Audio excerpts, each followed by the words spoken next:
President? Very good. We had a good time at the alfalfa dinner. We did well. I hope we did well, but it was very good. Tremendous people. So what's up?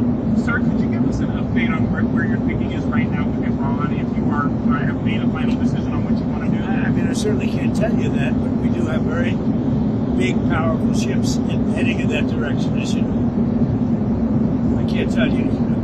Okay. But I hope they negotiate something that's acceptable. Saudi Arabia's defense minister reportedly said that if the U.S. backs off the strike, that will only involve Iran. What's your reaction to that, sir?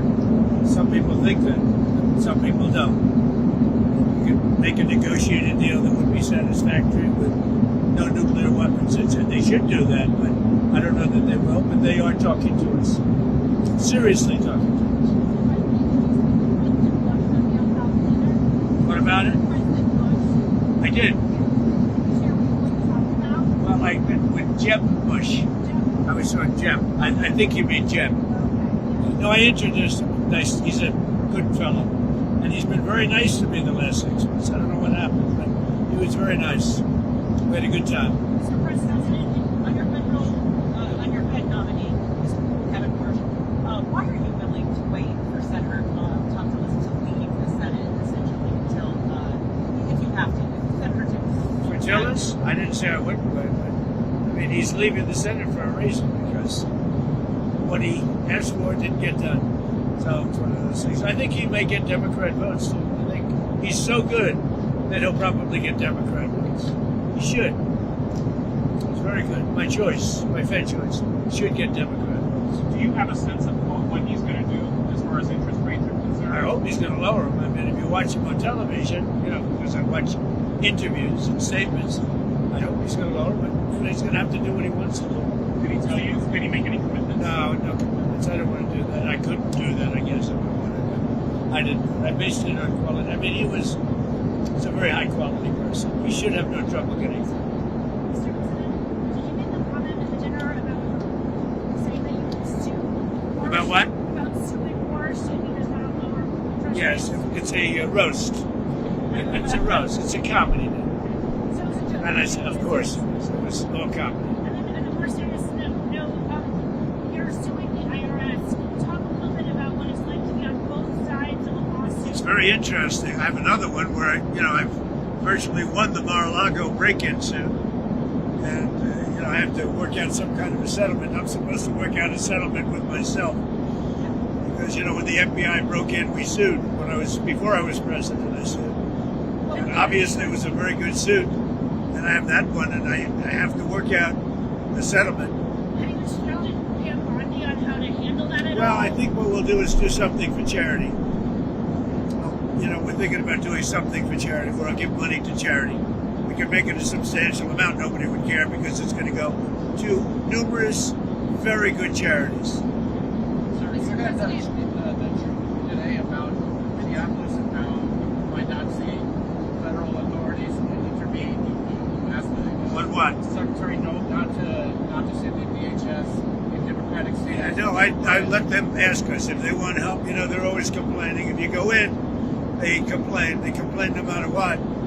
We brought crime to the lowest point in the history of our country, 125 years, 1900. Think of it. Year. Think of that, 1900. Can you imagine? We have the lowest crime in the history of our country, despite the fact that our country was riddled with a lot of bad people from the Biden open border. But we've taken a lot of them out. We're at the lowest point in history. We have the least number of murders in the recorded history of our country. That's incredible. But honestly, the crime-ridden cities are all Democrat-run cities. And if they want help, they have to ask for it. Because if we go in, all they do is complain. But if they want help, they can ask for it. And they're going to need help. Los Angeles is an example. We went in, we solved it. The chief law enforcement officer in Los Angeles said they couldn't have done it without the federal government. A week later, he said they didn't need the federal government. So we don't want that. If they want help, they'll ask, but they have to say please. On DHS funding, sir, the Democrats have made 3 demands. They say they want no roving patrols, they want established rules for use of force, and they want masks off. Well, we'll talk about it. It's not appropriate yet. We have to let a little time go by, but we'll talk about it. But you know, we want. I got elected for law enforcement, for the border, for the economy, things I've done a great job with. I mean, when you have the lowest crime rate in the history of our country, recorded in 125 years, to be exact. So I fulfilled so much. We'll have to talk about that over the next 3 or 4 days. Sir, Mr. President, what did you think of the latest release of Epstein files, and do you think your critics will be satisfied with? Well, they should be, because it looked like this guy Wolf, who's a writer, was conspiring with Epstein to do harm to me. And I didn't see it myself, but I was told by some very important people that not only does it absolve me, it's the opposite of what people were hoping, you know, the radical left. That Wolf, who's a third-rate writer, was conspiring with Jeffrey Epstein to hurt me, politically or otherwise, and that came through loud and clear. So we'll probably sue Wolf on that. And maybe the Epstein estate, I guess. I don't know, but we're going to certainly sue You Wolf. want to sue the Epstein estate? Well, you may, I guess so, because he was conspiring with Wolf to do harm to me politically. That's not a friend. On your plan for Venezuela oil, sir. You okay down there? You okay? I don't want to let it tap on. You said that the profits will be split with the U.S. and Venezuela both benefiting. What's Venezuela's share of the oil profits going to be? Well, we haven't discussed that, but we're getting along very well with the leadership of Venezuela. They're doing a really good job. We're going to be selling a lot of oil, and we'll take some, and they'll take a lot, and they're going to do very well. They're going to make more money than they've ever made, and it's going to be beneficial to us. We're going to really, I think Venezuela is really going to turn around. You know, I opened up the airspace over Venezuela, so that now people from Venezuela came from Venezuela here. They're going to be able to go back for the first time, go back to Venezuela and stay perhaps, or go back and see their relatives, go for a short period of time. Sir, do you think China's going to get their money back for all the money they lent to Venezuela for I don't oil? know. I don't know anything about that, but I'll tell you what, China is welcome to come in and would make a great deal in oil. You know, we welcome China. We've already made a deal. India's coming in, and they're going to be buying Venezuelan oil as opposed to buying it from Iran. So we've already made that deal, the concept of the deal. But China's welcome to come in and buy oil. On Venezuela, do you think that Machado should be able to return to Venezuela? I'd love to be able to do something with it, and maybe putting the sides together, doing something. I think she's a very fine person. Do you think she'll But I think I have to say at the same time, the current leadership is doing a very good job. Did you have any knowledge of the arrest of Don Lemon before it happened? Did you have any conversation? No, I don't know anything about the Don Lemon thing, but he's a sleazebag. Everyone's known that. He's a washed-up. Probably, from his standpoint, the best thing that could happen to him, he's getting, you know, he had no viewers. He was a failure. He was a failed host, and now he's in the news. I didn't know anything about it. So what's your response to Claudia Sheinbaum's warning that the embargo or the restriction on Cuban oil to Cuba, could cause a humanitarian crisis there? Well, it doesn't have to be humanitarian crisis. I think they probably would come to us and want to make a deal. So Cuba would be free again. They'll come to us, they'll make a deal, but Cuba really isn't a problem. They have a problem. I know so many people from Cuba. But we have a lot of people in the United States right now that would love to go back to Cuba, and we'd like to work that out. What do you want to see from Cuba? I mean, what do you need to see to make that We'll kind work of a deal? deal. I think we're going to work a deal with Cuba. I think, you know, we'll be kind. We have a situation that's very bad for Cuba. They have no money. They have no oil. Venezuela, they live off Venezuelan money and oil, and none of that's coming now. And then the president of Mexico, President Sheinbaum, was very good. And I said, look, we don't want you sending oil there. And she's not sending oil. Under plans for Washington, D.C., sir, the Washington Post reported that you're considering an arch that's 250 feet high. Can you talk a little bit about that and address critics who say that might be a little bit too large for the space? We're considering an arc. It's like the Arc de Triomphe in Paris. So for 200 years they've wanted to build an arc. There are 57 cities throughout the world that have them. We're the only major city, Washington, D.C., that does it. The circle prior to the bridge, the Arlington Bridge, has been waiting for hundreds of years to have this done. In fact, there are 4 Eagles that got built. But it was interrupted by a thing called the Civil War. And so it never got built. Then they almost built something in 1902, but it never happened. So we have an unbelievable arc that I think will be the most beautiful in the world being built there. It's going to be built there. It's 250 feet. I don't know what the height is. It's just appropriate for the site. We're setting up a committee, and the committee's going to be going over it, but it'll be substantial. I'd like it to be the biggest one of all. We're the biggest, most powerful nation. I'd like it to be the biggest one. And Tim, all the charity. It's a very exciting job, actually. They've been waiting for many years, just like the ballroom. For 150 years, they've wanted a ballroom. Now we're going to put up the most beautiful ballroom anywhere in the world, as far as I'm concerned. And I could have built a much bigger one. I didn't want to do that. I wanted to be in keeping with. I didn't want it to be taller than the White House, etc.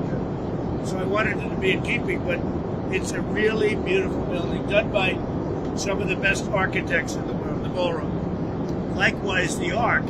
I think it's going to be great. We're just setting up a committee now for the Ark. Could the money from the lawsuit that you may settle with yourself go towards paying for that arch or for the Well, we hadn't thought of it, but we're going to probably, it's sort of a strange position because I have a lawsuit, like the break-in of Mar-a-Lago, and I pay myself. That somehow will never look good. So when I had other people, a lot of outside people said, what a great idea. Because nobody cares how much if it goes to good charities. So you settle by giving charities a lot of money. And I think we're going to do something like that. We're looking to do something like Will that. charity be to pay for the ballroom and for the arch? No, I don't think either of those two. I'm talking about American Cancer Society. A lot of I think they should be probably established charities. On a answer, you had I would say established and respected charities. on a answer, you had threatened those secondary tariffs on countries doing business with Iran. We haven't seen those yet. What are you holding off on? Well, we're going to see. Look, we have a lot of things happening right now with Iran. We have a tremendous fleet going in that direction, and they're talking to us. So a lot of things could happen. And the Canada tariffs, sir, that you talked about, are those coming? Well, that was on the airplanes. You're talking about the About the China deal that they did. If they do a deal with China, yeah, we'll do something very substantial. Because we can look and have a great relationship with China, President Xi, but we don't want China to take over Canada. And if they make the deal that he's looking to make, China will take over Canada. And the first thing they're going to do, end ice hockey. So speaking of China, sir, there was a military purge in that country a week ago. What do you make of that? Well, as far as you're talking about China? Yeah, As far as I'm concerned, there's one boss in China, that's President Xi. That's the person I'm dealing with. are there any concerns about stability or No, with I regards to think Taiwan? I think President Xi is the boss. I watch it very closely. And he's highly respected in China. He's the boss. Can I come back to Cuba for 1 second? Who exactly are you negotiating with on the island? Who's the government representative there you're speaking with? Where? In Cuba. Who are you speaking with? We're starting to talk to Cuba. Yeah, we're starting. Can you tell us who it Look, is? they need help on a humanitarian basis, and we're starting to talk to Cuba. Don't forget, a lot of people that live in our country are treated very badly by Cuba, and we want them to be. They all voted for me, and we want them to be treated well. We'd like to be able to have them go back to home to their country, which they haven't seen their family, their country for many, many decades. So we'll work that. I'll be able to work that out. Yes. Do you have any update on what's happening with Greenland negotiations? Have you been in contact with Presidents Macron, Starmer, some of those European Are leaders? you talking about on Greenland? Yes. On Greenland? Yeah. We have started a negotiation, and I think it's pretty well agreed to. I mean, they want us to do it. I think it's going to be a good deal for everybody. A very important deal. Actually, from a national security point of view, very, very important deal. I think we're going to make a deal there. Mr. President, back to your post on ICE protests, what did you mean when you said people will suffer an equal or greater consequence? If they do anything bad to our people, they will have to suffer. I'm sorry. If they start spitting in people's faces, punching our people, punching our soldiers, our patriots. They will get taken care of in at least an equal way. They're not going to do that. Like, you see it, the way they treat our people. And I said, you're allowed, if somebody does that, you can do something back. You're not going to stand there and take it. If somebody spits in your face, that will not be a pleasant thing for the person that spits. We're not letting people spit in our soldiers' face as they stand at attention, and they're not allowed to do anything. If they throw bricks at a car, at one of our vehicles, that are very expensive vehicles, they're going to be met with very, very serious force. Sir, do you think it's good having lots of cameras on these kinds of incidents between law enforcement and the people? I think it would help law enforcement, but I'd have to talk to them. I'm going to be talking to them tomorrow. Actually, I think it would help law enforcement. That works both ways. But I think overall, I think it's 80% in favor of law enforcement. Who are you talking to tomorrow on law enforcement? A lot of people. Well, I'm speaking to Christy, I'm speaking to Tom Logan, a lot of people.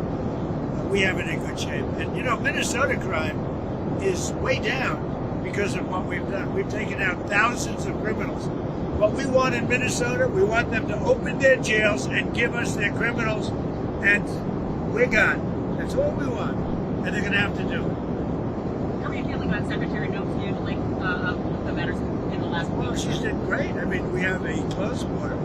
We've taken out thousands and thousands of killers and murderers and everything else, removed them from our country by the tens of thousands, and we have the crime rate that's the lowest in history.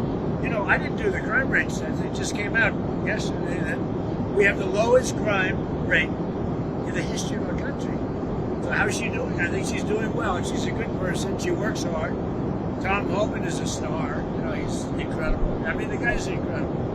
He's got an unbelievable, he's tough, and yet everybody likes him, both sides. So he's been great. But he said to me just tonight, he said, look, they've got to open up their prisons and give us their criminals and their murderers and their drug lords, and we'll take care of them. And that's why crime is down in Minnesota, not because of anything they did, it's because of what we did. Same thing in Chicago. We have crime down in Chicago, and most people don't even know we're there, but we're there doing a good job. We have crime down all over the nation. Thank you very much, everybody. Thank you, sir. That's a very dangerous shot he's got. It's 10 That's quarters. the worst. That's got to be the worst shot on the. I don't know. That's all right. Have a good time. Thank you, sir. Thank you, sir.